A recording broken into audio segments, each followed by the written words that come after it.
Halo kawan-kawan mahasiswa. Kali ini Anda sedang menonton video dari saya, Tristan Rohmawan.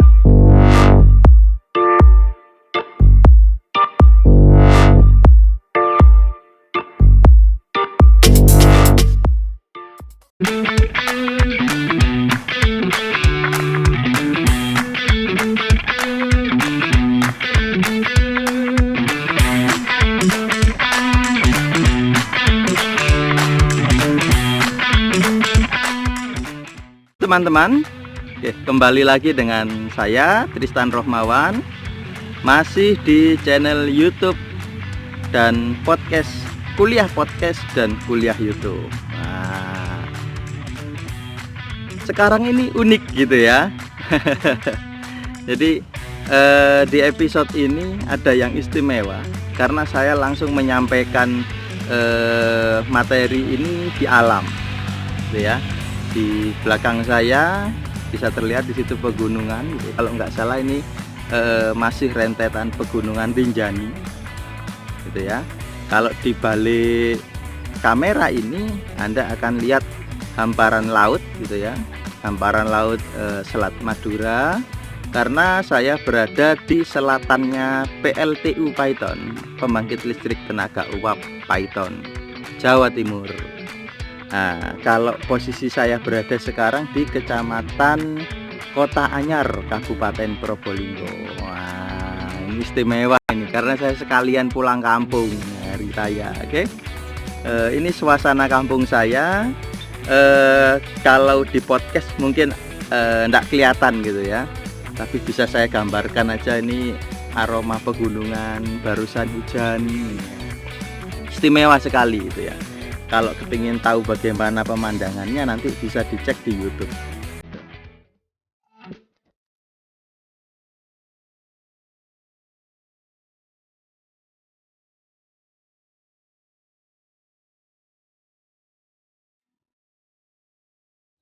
Yo, masih dengan suasana alam Kabupaten Probolinggo yang asri.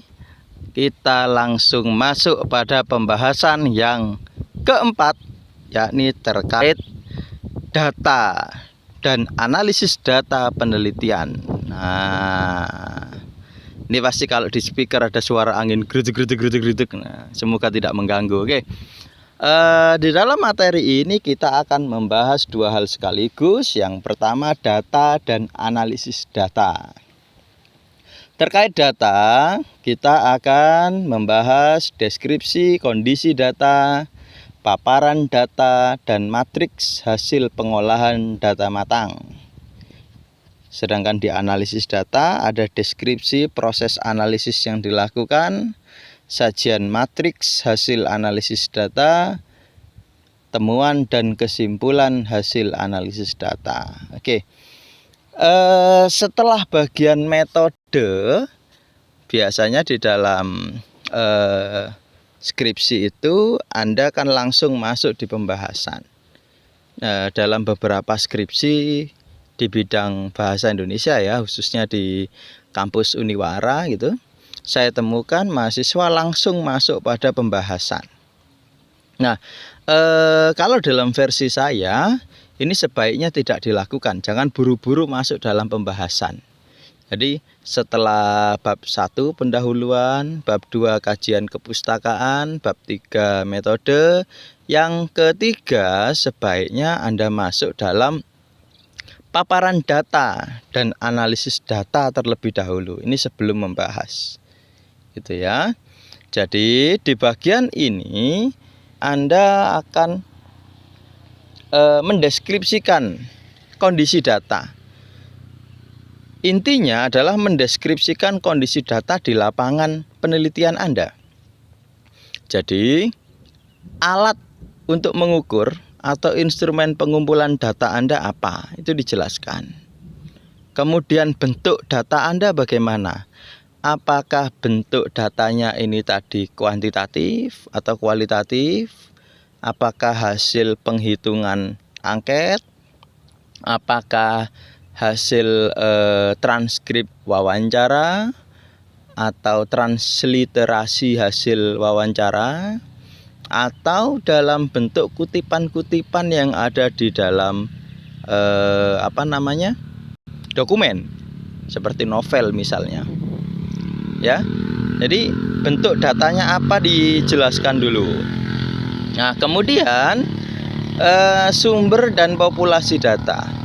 Ada noise beberapa kendaraan lewat ya, tidak apa-apa karena ini di area terbuka. Sumber dan populasi datanya seperti apa? Sumber data Anda dapat dari mana data itu? Kemudian populasi datanya seperti apa? Seluas apa? Sampai mana cakupannya? Sampai mana batasannya? Jadi secara kondisional dijelaskan, secara kuantitas disampaikan berapa-berapanya, secara kualitas juga disampaikan. Data itu kan tidak selalu kualitasnya bagus gitu ya. Ada data yang terpisah-pisah, ada yang sudah terkelompok, ada yang terbagi berdasarkan sumber data, ada yang sudah terbagi berdasarkan bentuk-bentuk sumber data tertentu gitu ya. Itu macam-macam. Jadi jelaskan saja. Berikutnya korpus data atau data korpus. Jadi kondisi data korpus bagaimana? Kuantitasnya ada berapa, kualitasnya ada berapa. Contoh. Nah, Anda pasti sukanya contoh gitu ya. Misalnya populasi data kita adalah satu novel. Gitu ya. Nah, satu novel ini secara secara pengambilan data kita ambil berapa korpus gitu ya. Kita ambil berapa kutipan. Misalnya setelah kita lakukan proses pengambilan data menggunakan klasifikasi yang sudah ditentukan di awal, ketika Anda merumuskan rumusan masalah, kita akan mendapati korpus-korpus. Misalnya saya sedang menganalisis keberagamaan gitu ya, keberagamaan dalam novel gitu. Nah, kemudian keberagamaan itu ada 5 aspek. Aspek pertama saya dapat 10 data kutipan. Aspek kedua saya dapat 20. Aspek ketiga saya dapat cuma 5. Aspek keempat saya dapat 20. Aspek kelima saya dapat 100 mungkin. Gitu ya. Nah, itu dijelaskan secara kuantitas. Kualitasnya juga bentuknya apa? Bentuknya kutipannya itu tadi kutipan berupa tindakan tokoh, dialog, narasi, atau ketiganya. Itu jelaskan bentuk korpus datanya macam-macamnya seperti apa saja. Itu bisa dijelaskan. Nah, berikutnya kelebihan dan kekurangan data gitu ya. Jadi data kita itu mesti ada lebihnya, ada kurangnya. Contoh misalnya kita wawancara nih.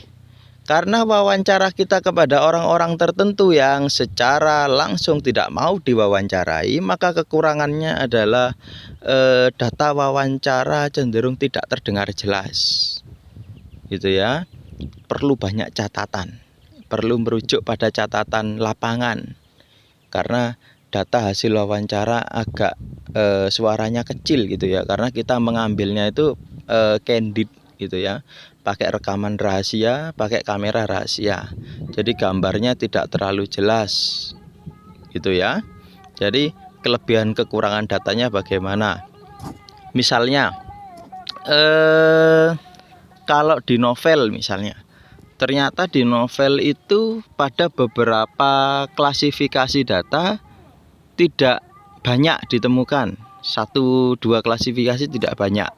Tapi di klasifikasi yang lain sangat banyak. Jadi ada ketimpangan dalam mendapatkan data berdasarkan klasifikasi yang sudah ditentukan dalam fokus. Nah, itu kelemahan, kelebihan dan kekurangan data itu dijelaskan di deskripsi kondisi data. Kemudian problem dalam pengumpulan data. Tadi kan sudah saya jelaskan ketika kelebihan dan kekurangan. Misalnya data tidak bisa diambil secara langsung melainkan candid, secara rahasia gitu ya. Maka itulah problemnya gitu. Berikutnya solusi. Kalau tadi secara candid tidak bisa, maka dilakukanlah pencatatan oleh peneliti. Jadi peneliti sebagai pencatat data lapangan agar tidak ada informasi yang terlewat. Nah, itu sebagai solusi misalnya. Nah, ini diceritakan semua.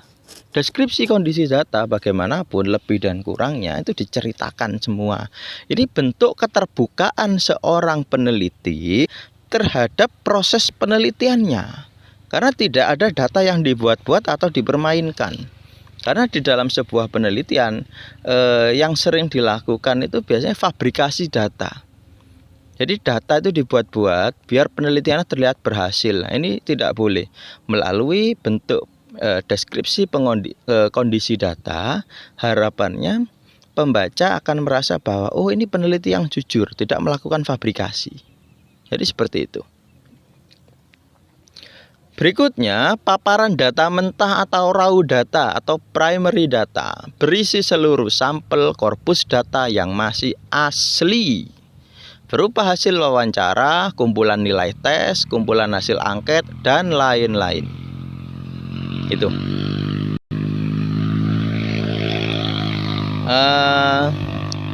Untuk mengantisipasi overpage, gitu ya, kelebihan halaman pada halaman isi skripsi Anda nanti, maka biasanya paparan data ini ditaruh di lampiran, gitu ya, dari disematkan di lampiran biar tidak overpage, gitu ya. Jadi bedanya dengan yang di awal tadi, paparan data, gitu ya. Kalau di awal tadi kondisinya saja dijelaskan secara deskriptif, kalau di sini ini benar-benar datanya asli itu ditaruh, gitu ya. Jadi ini juga sama, menunjukkan bahwa seorang peneliti tidak melakukan fabrikasi data. Nah, mungkin Anda bertanya-tanya, kan skripsi itu dibatasi 70 halaman yang dikumpulkan ke perpus, tidak boleh terlalu tebal. Ada kampus lain yang cuma 50 halaman, gitu. Lalu bagaimana? Apakah data ini harus ada? Tetap ada. Ya, bagi Anda yang sekarang sedang mengerjakan skripsi, saya garis bawahi bahwa data-data ini harus tetap ada di dalam lampiran. Kalaupun nanti di dalam naskah skripsi yang Anda kumpulkan di perpustakaan itu tidak ada bagian data, silahkan. Tetapi untuk proses bimbingan, untuk proses ujian, saya kira bagian ini harus tetap ada. Karena ini nanti bisa memperlihatkan ini Anda ini penelitiannya asli apa bukan, gitu ya, untuk menghindari tuduhan-tuduhan terkait fabrikasi data. Berikutnya, data terkumpul harus memenuhi kriteria mewakili populasi dan tuntas atau jenuh. Jadi memenuhi kriteria mewakili populasi dan tuntas atau jenuh. Utamanya di dalam penelitian kualitatif harus jenuh datanya. Data jenuh artinya tidak ada lagi data yang bisa didapatkan sebagai korpus dalam seluruh populasi data.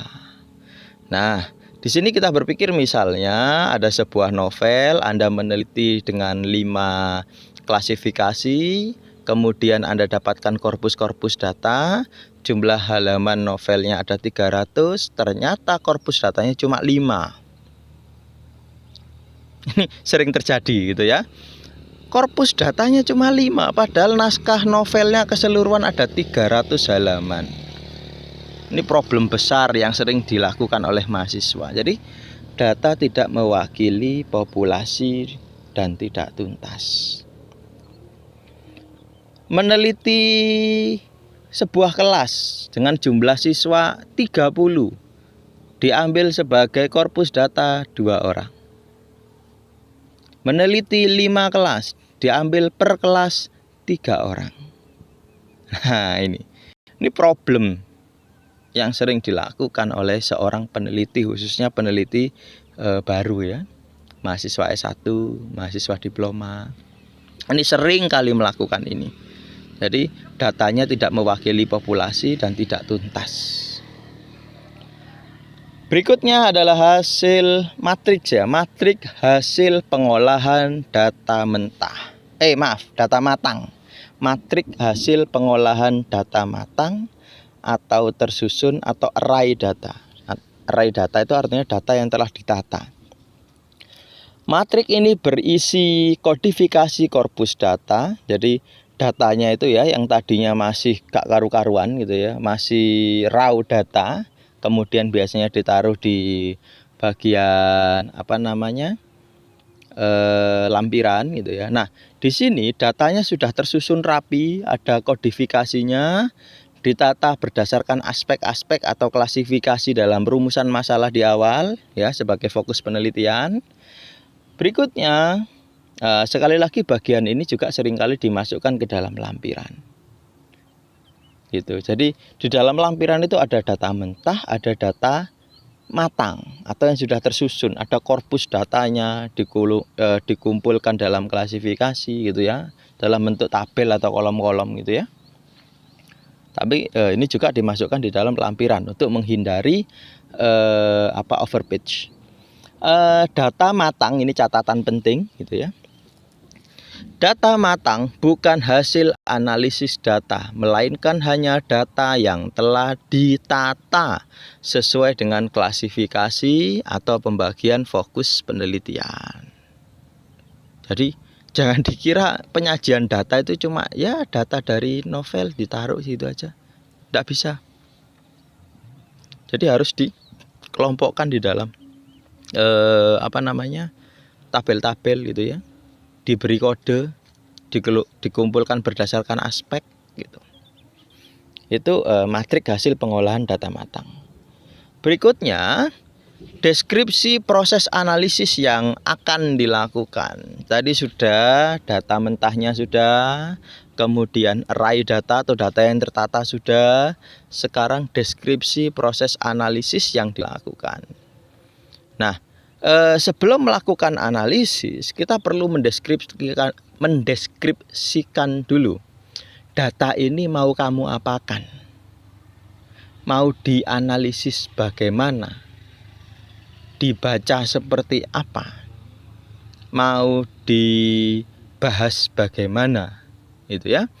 Jadi deskripsi proses terhadap deskripsi proses dan hasil analisis terhadap matriks sajian array data gitu ya. Kemudian deskripsi sajian data setelah dianalisis, bentuk dan alasan pemilihan bentuk sajian data. Jadi setelah ada array data gitu ya, data yang sudah terkumpul, maka kan akan dilakukan proses analisis. Nah, hasil analisisnya itu bentuknya apa? Itu dijelaskan, dideskripsikan. Terus disajikan dalam bentuk apa? Dalam bentuk tabel, dalam bentuk grafik, dalam bentuk pie grafik ya, grafik bulat. Apakah dalam bentuk grafik batang?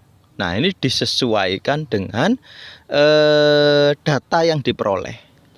Misal nilai dibagi rentangan nilai gitu ya, berdasarkan frekuensi, nilai tinggi, nilai tengah, dan nilai bawah, mau dibuatkan prosentase, maka pakai apa? Pie grafik, pakai grafik bulat.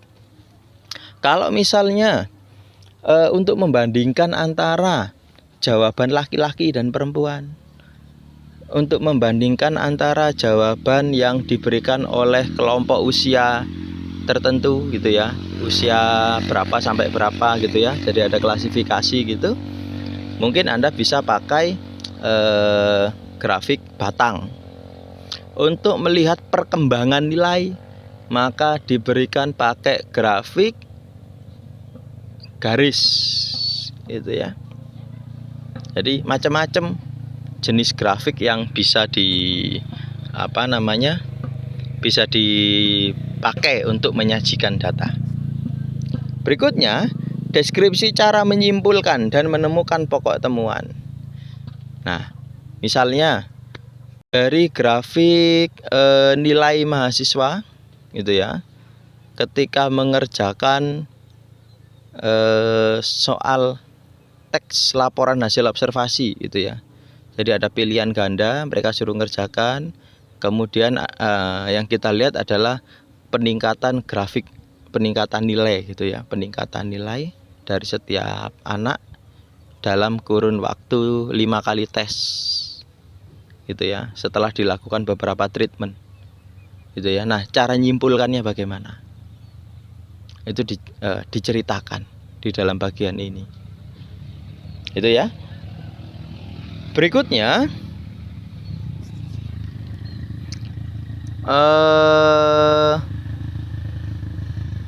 sajian matriks gitu ya. Berikutnya adalah sajian matriks hasil analisis data. Jadi sajian hasil pengolahan data dengan bagan tabel atau grafik tadi ya, atau diagram gitu ya, disajikan di sini. Jadi di sini sudah masuk pada pasca analisis. Jadi setelah tadi itu array data sudah diciptakan, sudah dituliskan di bagian lampiran gitu ya, maka kan dilakukan analisis. Maka langsung aja ditaruh hasil analisisnya ini di dalam bab paparan data itu. Dalam bentuk ya ini aja, langsung dalam bentuk tabel, bagan, grafik, diagram gitu ya. Nah, intinya yang secara pragmatik dapat menggambarkan karakter data. Terus ringkas dan sesuai. Ringkas di sini maksudnya ringkas menunjukkan data dalam satu tampilan yang mudah dipahami dan sesuai. Tadi kan sudah saya katakan, kalau nilai mungkin cocoknya kalau misalnya ada frekuensi maka pakai diagram pie. Kalau melihat frekuensi kenaikannya berarti pakai diagram garis. Kalau melihat perbandingannya pakai diagram batang. Nah, seperti itu. Ini ditaruh di paparan data. Data hasil analisis inilah yang akan menjadi bahan pembahasan. Ini catatan penting. Kenapa tadi saya ngotot setelah bagian metode sebelum pembahasan harus ada paparan data, karena data hasil analisis inilah yang nantinya akan menjadi bahan pembahasan. Itu karena ini kadang-kadang jadi keteledoran gitu ya. Ketika tidak ada paparan hasil analisis data, maka yang dibahas oleh peneliti adalah korpus data. Jadi kutipan-kutipan itu tadi dibahas, kutipan-kutipan novel itu dibahas, tidak boleh.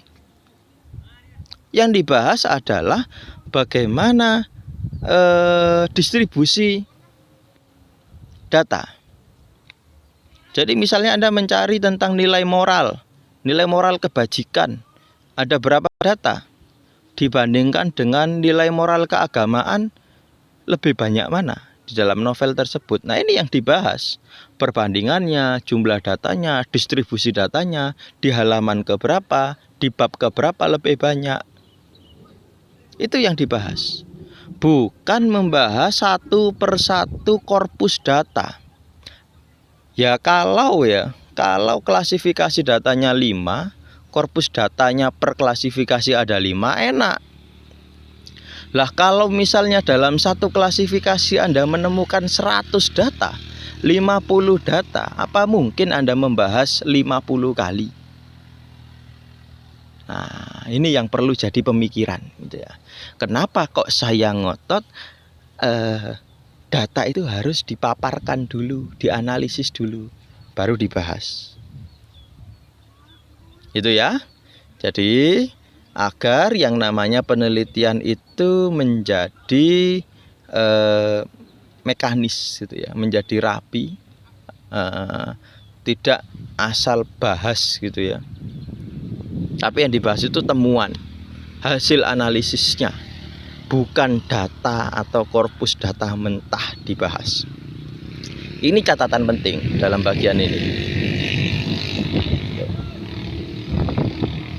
Berikutnya, temuan dan kesimpulan hasil analisis. Setelah tadi disajikan dalam matriks-matriks, tabel, grafik, dan lain sebagainya sebagai bentuk hasil analisis data, maka berikan simpulan deskriptif atau hasil pembacaan terhadap matriks tersebut. terhadap hasil sajian analisis data tersebut. Kenapa seperti itu datanya? Bagaimana bisa seperti itu? Kenyataan di dalam novel seperti apa? Kok bisa seperti itu? Dan lain sebagainya. Itu dijelaskan. Dirumuskan menjadi pokok-pokok temuan penelitian dalam bentuk poin-poin hierarkis atau resume gitu ya. Jadi apa saja yang ditemukan, apa saja yang bisa dibaca dari matriks itu di pokok-pokok kan, di poin-poin gitu ya. Nah, pokok-pokok inilah yang akan dibahas dalam pembahasan. Saya ulangi sebagai catatan penting, pokok-pokok hasil analisis data yang sudah matang inilah yang akan dibahas. Jadi peneliti tidak membahas raw data. Peneliti tidak membahas data mentah. Peneliti tidak membahas korpus data. Ini catatan penting. Itu ya yang harus dicamkan oleh setiap peneliti. Oke, seperti itu ya. Pelajaran 4 terkait data dan analisis data. Berikutnya kita langsung masuk pada tugas. Ya, ini penutup berarti ya, kalau sudah ketemu tugas berarti penutup. Masih bersambung dari tugas 1, 2, dan 3. Tetap pada 10 artikel, 9/3, 9 jurnal nasional dan 3 jurnal internasional. Kemudian Anda pilih 2 judul penelitian, pilih 2 saja, tidak usah banyak-banyak. Anda coba buatkan simulasi data dari kedua penelitian tersebut. Deskripsikan data mentahnya. Kemudian buatkan contoh tabel penyajian array data. Nah, ini istilahnya seakan-akan Anda itu meneliti 2 hal itu gitu. Seakan-akan Anda adalah peneliti dari 2 penelitian itu. Coba deskripsikan data mentahnya, terus contoh tabel penyajian dari data yang sudah tertata. Jadi ada kodifikasi, datanya bagaimana, ditata berdasarkan rumusan masalah. Kemudian coba buat deskripsi proses analisis datanya. Dan yang terakhir, contoh penyajian hasil analisis data.